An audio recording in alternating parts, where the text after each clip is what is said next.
দলীয় সূত্রমতে টানা ১৫ বছর ক্ষমতায় থাকার পরও এ ধরনের একটি ধাক্কা কেউ দিতে পারে এটা ছিল কল্পনার বাইরে।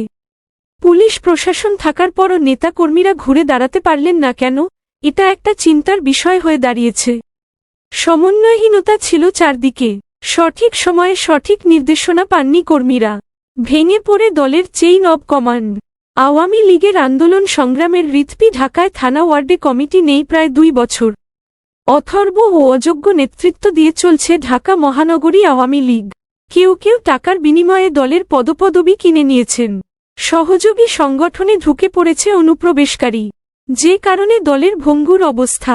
কোটা সংস্কার আন্দোলনের সহিংসতায় সাংগঠনিক দুর্বলতা প্রকট হয়েছে।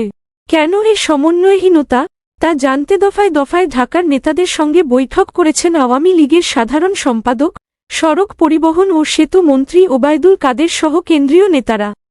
এতে দলটির সাধারণ সম্পাদক ওবায়দুল কাদের স্বীকার করে বলেছেন, কোটা আন্দোলন ঘিরে সহিংসতা বিরুদ্ধে আওয়ামী লীগ, সহযোগী ও ভ্রাতৃপ্রতিম সংগঠনের নেতা কর্মীরা কোনো জায়গায় রুখে দাঁড়াতে না পারা দলীয় সাংগঠনিক ব্যর্থতা। এখন খোদ দলের ভিতরেই প্রশ্ন উঠেছে, এত আওয়ামী লীগ গেল কোথায়? তাহলে এতদিন যে দেখে মনে হয়েছে সাংগঠনিক শক্তিতে উপচে পড়ছে বিশাল বিশাল মিছিল, কোনো দিবস এলেই বিশাল বিলবোর্ড, পোস্টার, ফেস্টুন সাঁটানো নেতারা কি গর্তে ঢুকেছিলেন? যারা মাঝে মাঝেই নিজেদের মধ্যে বা পরস্পর দ্বন্দ্বে জড়িয়েছেন, এমনকি সশস্ত্র সংঘাতেও লিপ্ত হয়েছেন টেন্ডার, ইজারা ইত্যাদির ভাগবাটোয়ারা নিয়ে, সেগুলো কি শুধুই ক্ষমতার জন্য, নাকি ক্ষমতার আড়ালে হারিয়ে গেছে আওয়ামী লীগ?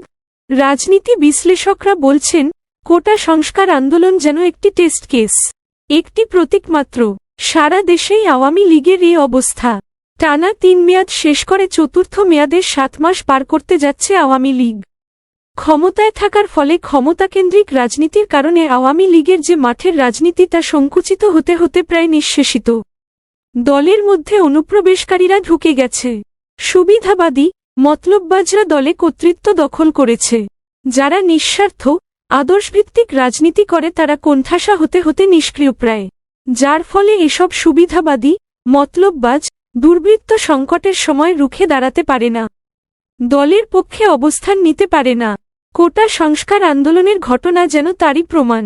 আওয়ামী লীগকে এখনই শুদ্ধি অভিযান চালাতে হবে, কেন্দ্র থেকে তৃণমূলের নেতৃত্বে পরিবর্তন আনতে হবে, যোগ্য, পরীক্ষিত, দক্ষ সংগঠকদের সামনে আনতে হবে, সাবেক ছাত্রনেতাদের ও মাঠের পরীক্ষিতদের রাজনীতিতে আনতে হবে।